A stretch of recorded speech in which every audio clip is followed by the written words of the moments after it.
What is up, everybody? Welcome to the Action Network podcast presented by DraftKings. I am your host, Chris Raybon. It's conference championship week. We got touchdowns for you from every game.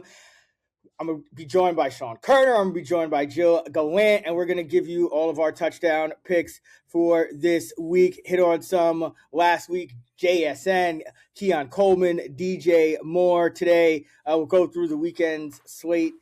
We got the Broncos and the Patriots, and of course, the Seahawks-Rams should be a great matchup if you want to tail. Just look for the quick slip link in the podcast and video description, or you could go to actionnetwork.com/bet now. Before we get into the touchdowns, I'll toss it over to myself for a word from our sponsor, DraftKings. The Action Network podcast is sponsored by DraftKings Sportsbook, and in partnership with DraftKings, our listeners get a great offer. Right now, new customers can bet $5 and get $300 back in bonus bets if your bet wins. The next great touchdown is coming, and you can bet on it. If sports betting is not yet available in your state, don't worry. You can still join in on all the fun with DraftKings Pick 6 and have a shot to win cash prizes. To get started, use promo code Action Network when signing up with DraftKings. Again, use code Action Network when signing up and bet $5 to get $300 back in bonus bets if your bet wins. The crown is yours.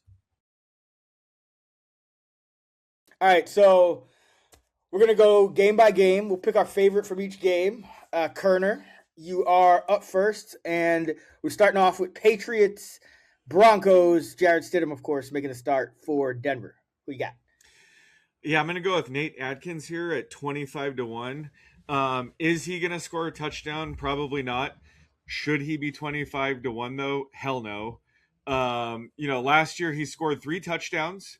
This year he's only scored once. But that was just 8 games, and some of those games he either left early or just had very low usage. So one touchdown in 8 games, that's still good enough to take it 25-1, right? So last week his routes run rate was back up to 30%. That could have been due to all the wide receiver injuries the Broncos were dealing with in the game, but Pat Bryant probably going to miss this week with the concussion. I don't know what's up with Troy Franklin, so they could be down 1 to 2 wide receivers here, lean on heavier tight end sets. Maybe they'll do that anyway with Stidham under center. So I could see Adkins having a 20 to 30% routes run rate again here. Rayba, I know you mentioned, Lucas Kroll could return from the IR, but they also have, J.K. Dobbins, Drew Sanders potentially returning, so they might see more of a need to bring, someone like Dobbins back over a Kroll. So that could impact how they handle that. But either way, I have Adkins, closer to 18-1, so I like the value we're getting here at 25-1. Yeah, so who you have for better touchdown odds? Nate Adkins or Frank Crum? Oh man, well Crum scored last week, so I think it's time for him to cool off. But yeah, is that why Atkins odds are so long? Because I actually don't get it. I think he should be much shorter as well. I don't know. This is the biggest pricing. Anytime you can get a Bronco player like a fringe touchdown troll like that at good odds, it's worth taking when it comes to the Broncos because they love doing that. Yeah, we always talk about it. Sean Payton has a sick affliction for just trotting big white guys on the field and off the field after every play. What I mean is fullbacks, backup tight end. Sean Payton probably has an H-back position. It's not even called the tight end. It's that old school H-back. Right. Yeah. Jill, what are we doing for Patriots Broncos? Yeah, I'm going to take Kayshon Boutte. He's around plus 280. He might have scored the best touchdown of the postseason last week. Crazy touchdown against all-pro cornerback Derek Stingley. And 75% routes run rate through 2 playoff games. I am expecting Patrick Surtain to kind of maybe shadow more Stephon Diggs when he can. And Drake May is just one of the best deep ball throwers in the NFL. And Boutte leads the team in deep targets for the season and in the playoffs. He was also the top option in first read target share. So we just saw the Broncos allow 2 touchdowns to wide receivers last week. So I think they can be thrown on. I think Kayshon Boutte is the one we're going to go with here at plus 280. Yeah, I would agree with that. I think Kayshon caught the best touchdown. Caleb threw the best touchdown. Yes. Last week. I'm going to go with Adam Troutman. So hopefully, Koerner, between you and I, one of these guys score. But Yeah. Troutman's 12-1. I think he's a little long as well. Obviously, all the Broncos odds have been made longer by Jarrett Stidham starting, but in a way, it could kind of even out because Stidham's not going to scramble quite as much, I think, as Bo Nix. And Troutman is a guy who has been consistently getting more and more playing time this year at the expense of Evan Ingram, and that's especially true in the red zone. If you look last week in that divisional round game, Adam Troutman 6 red zone snaps, Evan Ingram 3. Adam Troutman 3 red zone routes, Evan Ingram 1. So Evan Ingram and Frank Crum ran the same amount of routes in the red zone last week for the Denver Broncos. So give me a tight end that Troutman may have gotten some work with Stidham, still on the second team behind Ingram, I think, most of the year. So hopefully they got some work together. Troutman's been here a couple years now. So like him at 12-1. I think he's a little short. He's essentially the starting tight end for the Broncos here. So we got Atkins for Koerner at 25-1. We got Kayshon Boutte for Gilles at plus 280. And then I'm going Adam Troutman at 12-1. Before we continue with Rams Seahawks, don't forget to sign up for Action Pro for real-time pick alerts from experts like Sean Koerner, myself, Grant Neiford, Gilles Gallant, Nick Giffen, our entire Action Network team. Plus, you can access our pro projections powered by Koerner and our predictive analytics team. Just go to actionnetwork.com/pro and get $20 off the annual price with the promo code POD20. That's POD20. Don't miss out on the best bets at the best prices. Go to actionnetwork.com/pro and use promo code POD20 to get $20 off a year of Action Pro. Rams, Seahawks should be hopefully game of the year. They've had two pretty good ones already. Koerner, where are we going in the NFC Championship?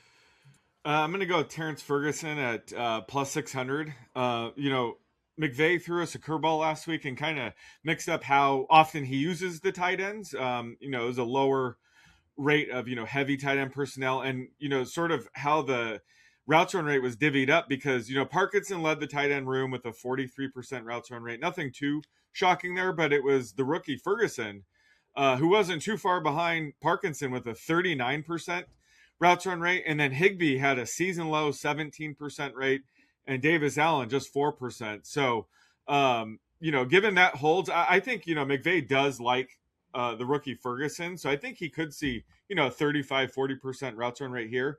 And he only caught 1 of 5 targets, but he tends to see his targets downfield. He had an 8 out of 16.5 yards downfield. So he's going to be a boom bust player when it comes that kind of profile. But with so many downfield targets, especially for a tight end, like if he does haul in a pass, it's probably more likely to be a big play, potentially a touchdown. And, he could still see end zone targets. So I like his upside here.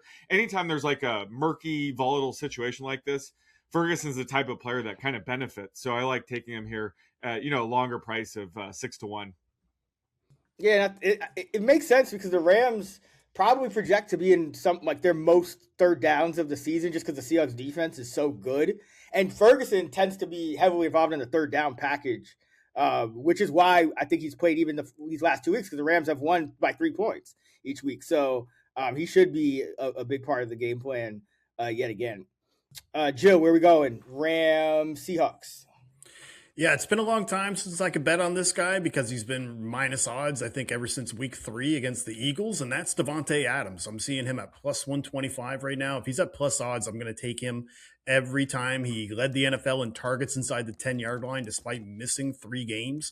And I think the Rams offense is going to have to revert back to more leaning on Puka Nacua between the 20s and with Adams finishing it off in the end zone. I think this is why they signed him in the offseason, to have him in this role. And in the 2 matchups that they played this year, like he didn't play in the second game. That's when he had the hamstring injury. But in the first one, the Rams were clearly trying to get him the ball. 8 targets. He only had 1 catch on 8 targets, but 2 of them were end zone targets, and he did end up catching a 1-yard touchdown. So I think when they get inside the 10-yard line, this is why they have him. To me, he's the guy that can beat any cornerback matchup. So Davante Adams at plus odds, that's who I'm taking to score in pretty much what I think is the Super Bowl. Yeah, I was going to go with Kyron Williams here, but I don't want to go with 3 Rams because I think they're going to lose this game. So I've got to go back to JSN. He's at plus money odds. Best receiver in football this year, right there with Puka. Either one of them, but kind of the same things he said about Puka. I mean, JSN's going to be the guy when they go in the red zone. We saw that last week. He's going to be the guy when they're looking deep and actually connecting because Rashid Shaheed only scores touchdowns on returns, apparently. So love JSN, getting him at plus money when his odds are elevated in a winner go home game. So let's go JSN here. Koerner's got Ferguson at 6-1, and Jill has Devontae Adams at plus 125.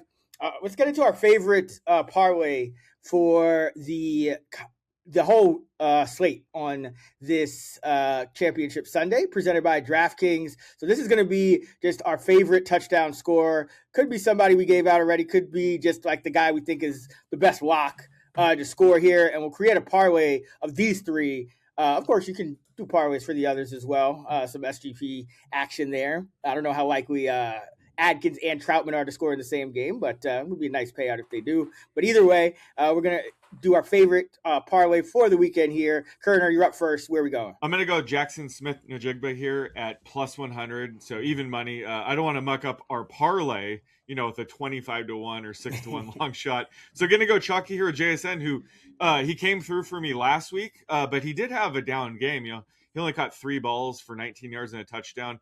And he's been so good, so consistent all year that should bounce back with the big game here. Despite what seems like a tougher matchup on paper, but the Rams have allowed some huge games to wide receivers specifically lately. So I like JSN here at even money. Yeah, Akilio Witherspoon went down. That was, one of their top corners. So, yeah, I think they're definitely gettable. Jill, where are we going? I'm gonna go with Courtland Sutton. I think this is a ridiculous price to get him around plus 280. Like, I obviously there's gonna be a little bit of a drop off from Bo Nix to Jarrett Stidham, but I don't. With Sean Payton running this offense, they are going to have awesome scripted plays coming out of the half, both to start the game and at halftime. And you're getting a guy who you still saw 9 targets in the divisional round. He led all Broncos in snaps and routes run. And I think cornerback Christian Gonzalez is a little overrated. I think that's a matchup that he can win. And Troy Franklin, you guys mentioned he's probably going to be out this week. Pat Bryant as well. So I just think Sutton at this price at plus 280 to get a wide receiver 1 at home, facing a defense that was 29th in defensive DVOA versus wide receiver 1s this year. That's who I like at plus 280. All right, well, I'm just going to anchor it then with some chalk here. Let's go Kenneth Walker at minus 160. I actually have him higher than this to score. And the reason being, he might get all of the snaps in this backfield. Charbonnet going down. Walker got 14 of the 14 carries before garbage time in the backfield before Velus Jones closed it out. Velus Jones might not even be up this week. It might be, Cam Akers, George Holani backing up Walker. But we've seen in the past when Charbonnet's been out, Walker had, he had a 2-touchdown game. He had another game where I believe he had 26 carries. So he's going to get fed in this matchup. Would be surprised if he doesn't find the end zone at least once. You could also go, for him for 2 touchdowns if you want even better odds. But since we need an anchor here anyway, we got JSN, we got Sutton, Walker. You parlay those at DraftKings, and you get just over 12-1 odds. That was our favorite anytime touchdown parlay for the conference championship round of the 2025 season, presented by DraftKings. We'll add this one to the Parlay Express account in the Action app. So go follow that if you haven't already and have some fun with us on some of these longer shots. And while you're at it, checking out Parlay Express, don't forget to sign up for Action Pro. It's the only way that you get the best bets at the best prices with immediate notifications when Action experts post their picks. You can also find quick flip links for these bets in the podcast description or visit actionnetwork.com/bet now. Before we get out of here, we'll do a couple more fun ones since it's going to be a short episode with only a couple games. We'll do our favorite long shot of the weekend, and then we'll do King of the End Zone, which is, the player that scores the longest touchdown. So let's start with our favorite long shot of the weekend. This could be any bet. It doesn't have to be like a game-specific, touchdown-specific. So, Koerner, you have a really interesting one. Where are you going? Yeah, I already gave out some long shot touchdown bets, so let's go with a non-touchdown bet here. This is more of a future, and I'm going to take Jared Stidham to win Super Bowl MVP at 20-1 right now. And I think, the overall public is probably a little bit too low on Stidham right now because the spread for this game moved about 6 to 7 points after Nix, shockingly was ruled out for the rest of the season with that ankle injury. But, Bo Nix has been good, but I don't think it's that much of a drop off from him to Stidham. This is still a Broncos team that's the number one seed for a reason. They have a great defense, good offensive line. So I don't think Stidham's that much of a drop off. If you look at his 4 starts over the past 3 seasons, he's been right around league average for even like a starting quarterback. So, I think they'll be fine with him. And he looked really good in preseason. I bet against him. I remember at least one of those games, and I knew it was toast early. He looked excellent in preseason. He's been in this, scheme organization for 3 seasons now, so I think he'll step in, surprise people, and usually, the team that wins the Super Bowl, the quarterback wins. It's been, I think, 8 of the last 10 MVPs have been a quarterback. So I think if he just has a competent game, I think they'll give it to him. I think it'll be a crazy, insane story, but I won't be that shocked. So that's why I think he's, offering some decent value right now at 20-1. Gilles, where are we going? Well, if Jared Stidham is to win Super Bowl MVP, I hope Drake May at least scores 2 touchdowns in that game before he balls out against them. So that's who I think is going to be a good long shot bet for that game is Drake May to score 2 touchdowns. And part of the reason why I wanted to take Drake May here, obviously you're facing a team that plays very heavy man coverage, which sets up well for Drake May to use his legs. He led the NFL in total scrambles, second in scrambles per game behind Patrick Mahomes. The last time he was kind of more proactive around the goal line, he actually scored twice versus the Bills. So I think if the Broncos are going to be really tough in coverage and just being a tough matchup for the passing offense, I think May is going to have to call his own number to get the Patriots back to the Super Bowl. So I think at 30-1, that's where I'd be looking at for Drake May to have a MVP performance. All right, I'm going to go with a long shot touchdown here. Let's go with Jordan Whittington of the Rams at 11-1. He caught 2 balls for 35 yards in his return last week and played the most of any of the non-Puka and Devontae Adams receivers. And in a trailing game script, the Sean McVay has gone back to more 3 wide receiver, 11 personnel looks, gone away from some of that heavy tight end stuff. So in this one, I think Jordan Whittington to get his first ever receiving touchdown in the NFL, it would be a good time because the Seahawks are just so good on defense that it's one of those situations where you could see somebody like not an Adams or a Kyron or one of those guys scoring just because the Seahawks, they're going to kind of take away those guys and it could be a little more difficult. So I always like to look for kind of random guys in a spot like this. So let's go with Jordan Whittington at 11-1. He also gets some kick returns. So that actually helps him, get a couple extra cracks here. So we got Jared Stidham, Super Bowl MVP at 20-1. We got Drake May, 2 touchdowns against the Broncos, 30-1, and Jordan Whittington, anytime touchdown, 11-1. Let's close it out with King of the End Zone. It's a fun promotion that DraftKings has where, if you're not familiar, you could opt into the promo and place a bet on a player to score a touchdown. If your player happens to be the longest touchdown on the slate, you win a share of bonus bets with everyone who picked that player. So let's talk King of the End Zone. There's a little strategy here, Koerner. You and I, we're kind of talking about it. And, you want to kind of go a little bit contrarian, but you also want to be right, obviously. So there is kind of a little bit of nuance. With that said, who are you looking at for King of the End Zone for championship week? Yeah, I think Kyle Williams of the Pats is kind of a good blend of somebody that has a decent chance to score the longest touchdown on the slate and a guy that I don't think a ton of people are going to be on. He's a 3rd-round rookie. I was, higher on entering the season, but he's been limited all season in terms of playing time this year. But last week, he had a 45% routes run rate. And, assuming Matt Collins doesn't return this week, it doesn't sound like he will. He might. He could be right around that 50% routes run rate. And he typically sees, downfield targets. He has an ADOT of 21 yards downfield on the season. So he does have 3 longer touchdowns, 33 yards, 37 yards, and 72 yards. And has one of the best, arguably the most accurate downfield throw in the game throwing the ball in Drake May. So give me Kyle Williams here. Joe, where are we going? Well, I'm going to go with the guy who won it last week, Rashid Shaheed. He's around plus 380, but he's the return specialist, deep threat for the Seahawks. This Rams special team as well, much like the Niners, not very good in special teams. 26th in defensive DVOA for special teams during the regular season. And of course, we did see Shaheed win this last week because of that 100-yard return touchdown. But I think the Seahawks defense is going to have to make the Rams have to punt a bit more than usual. That should give Shaheed a couple more opportunities to return kicks. He leads the team in ADOT, or at least is tied with JSN around 11 yards down the field. So I think he could find himself maybe even some single coverage for a deep touchdown if the Rams do try to sell it to stop JSN. So yeah, give me Rashid Shaheed. Yeah, I was thinking of going like super long shot with Xavier Smith. I think he's interesting, but he gets punt returns, but it's a little shaky with the route. So I'm going to go with Marvin Mims because I need to compete with Shaheed here, and I think Mims offers kind of that best competition. He got taken off kickoff returns last week because every single receiver it seemed like went down for the Broncos. He should be back now that they have time to like call guys up. In addition, he could still be the number 2 or 3 option in this game.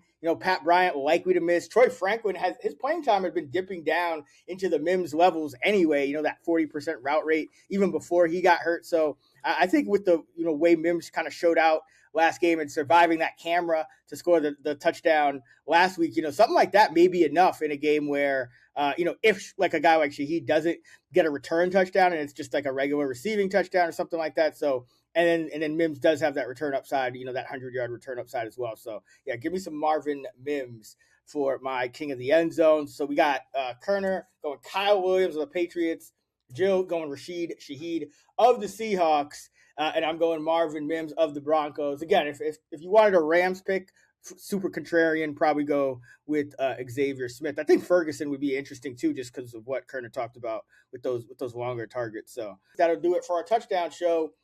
Presented by DraftKings here for Conference Championship Week. You can find Sean on X at @the_oddsmaker. Jill is at GDog5000, DAWG5000. I'm at Chris Raybon. Be sure to subscribe to the pod. And also check out Playbook on X. It is our AI chatbot that will build you bet slips at the book of your choice. Until the Super Bowl, let's get this money.